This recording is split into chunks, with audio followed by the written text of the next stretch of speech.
on fait mal les choses, Dieu il nous punit. Il ne punit pas les autres. Comment une nation peut venir au Congo, le pays le plus riche au monde pratiquement, et tout leur prendre? Comment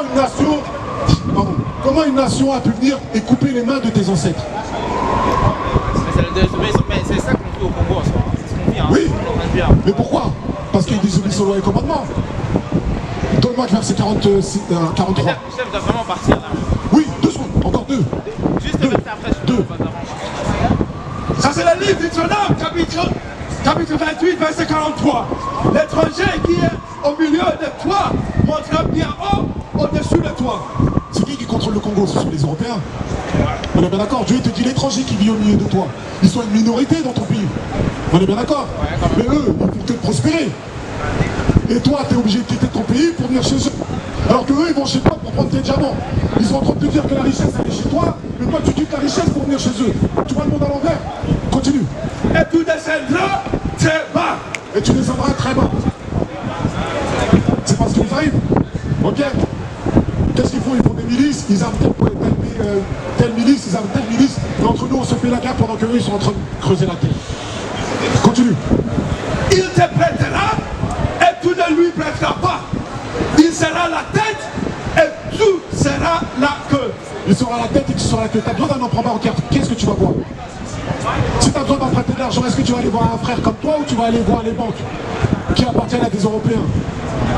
Dieu te dit, il te prêtera et tu ne lui prêteras pas. Il sera la tête et tu seras la queue. C'est-à-dire que toi, lui, il sera ton maître et toi, tu seras le serviteur. C'est à nous que ça parle. On est bien d'accord? Est-ce que, d'autres questions, est-ce que tu aimes Dieu? Ça dépend du possible, ouais. Oui, on peut dire ça, mais ça Comment tu peux montrer à Dieu que tu l'aimes? En agissant en agissant avec, comment dire, avec rigueur avec toi-même. Mais tu dois savoir ce qu'il te demande. Après, il y a des signes, c'est spirituel, c'est plus spirituel aussi. Oui, tu peux le voir, mais ouais. être spirituel, c'est garder les lois et les commandements.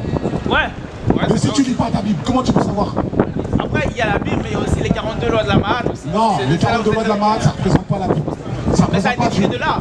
Les 10 commandements ont été tirés de là. Tu prends pour un Égyptien, c'est là. Non, c'est pas ça, mais c'est les réalités. Mais ça a été pris. La Bible a été inspirée des livres des morts. Hey, donne-moi Psaume 105. Mais je suis désolé, franchement, j'aime beaucoup ce que vous faites, hein. Je respecte, hein. Franchement, ça vous met, on doit vraiment partir. Ok, on peut prendre ton numéro de téléphone? Ça dépend, pourquoi pas? Pour échanger. Frère, tu parles anglais? Frère, you speak French? Frère, je suis là pour toi. T'as des questions? Il parle pas français. Shalom, shalom tout le monde. Nous sommes Israël unis en Christ. Nous sommes là pour réveiller les 12 tribus d'Israël qui ont été dispersées dans les 4 coins du monde. Ma soeur, de quel pays tu viens? De quel pays tu viens? Oui, c'est à toi que je parle, ma soeur. Oui, ma soeur, c'est à toi que je parle. J'ai une chose à vous dire. Donne-moi Deutéronome chapitre 22, verset 5. Ma soeur, j'ai une chose à te poser comme question. Si on veut montrer à Dieu qu'on l'aime, on doit garder ses lois et ses commandements. C'est comme ça qu'on montre à Dieu qu'on l'aime. Est-ce que tu aimes Dieu? Ok. Donne-moi Deutéronome 22, verset 5. Ma soeur, tout ce qu'on va dire, c'est que de l'amour. On ne cherche pas à t'attaquer. On cherche juste à faire en sorte que quand Dieu te regarde, il dit, ça c'est ma fille. On dit, je prends plaisir. Lis. Ça c'est le livre d'Exode, chapitre 22, verset 5. La femme ne portera pas ce qui est approprié à un homme. Un homme ne mettra pas non plus mettre un vêtement de femme. Vêtement de femme, c'est quoi? Les jupes. Dieu dit que l'homme ne doit pas porter de jupe. Il dit à la femme ne doit pas porter des vêtements appropriés à l'homme. C'est quoi? Dieu te demande de ne pas porter tes pantalons. Comment? C'est dans la Bible. Quand tu pries, tu prophétises, oui, tu vas te couvrir la tête. Mais dans ma titre, Timothée chapitre 2, verset 9. Frère, t'as une question? Ok. Écoute ma soeur, prends pas la fuite. Écoute bien, parce que tu dis c'est l'Ancien Testament, on va aller dans le Nouveau Testament. Timothée chapitre 2, verset 9. T'as une question, frère? Reste là 2 minutes.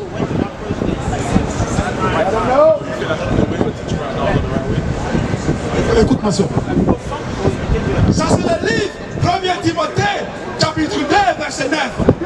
Que de la même même manière aussi, les femmes, c'est pas des tenues vestimentaires modestes, avec timidité et sobriété. Tes vêtements modestes, ça veut dire quoi? Comment? Ça te dit que tu dois te couvrir ton corps. Quand tu mets un pantalon, tu montres tes formes à tout le monde. Je préfère te dire. Tu montres tes formes à tout le monde.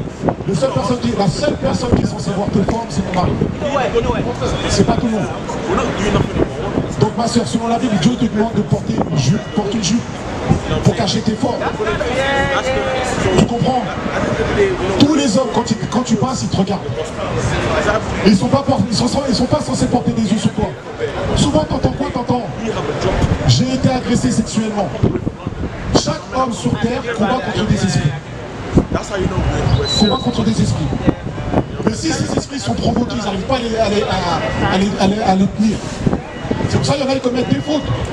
Mais si maintenant ils ne seraient pas provoqués, oui, ça peut l'être, mais encore moins. Je ne te dis pas que ça ne peut pas t'arriver.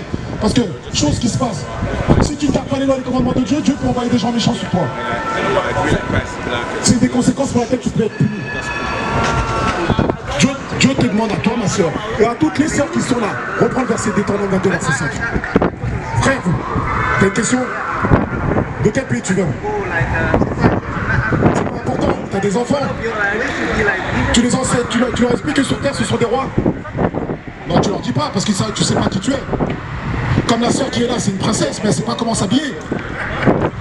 Ma soeur, est-ce que les princesses s'habillent en pantalon le jour de leur mariage?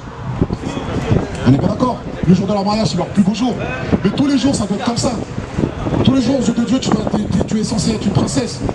Fais attention à ça, ma soeur, lis ta Bible. Ok? Frère, de quel pays tu viens? Ok, dans le pays, de quel pays tu viens? Est-ce que tu as une question?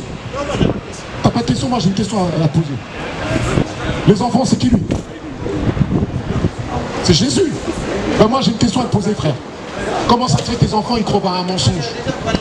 Comment ça se fait tes enfants, ils croient en un mensonge?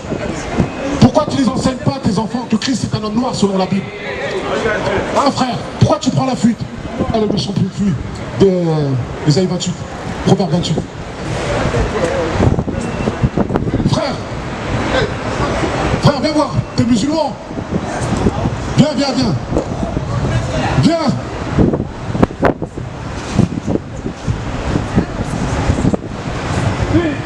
Nous sommes là pour enseigner les 12 tribus d'Israël qui ont été dispersées dans les 4 coins du monde. Si vous avez des questions, approchez, posez des questions. On est là pour vous. What is a nation? Nation is family. Nation is community.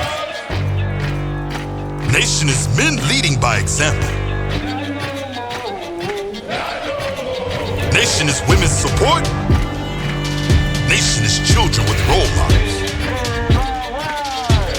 Nation is unity. Nation is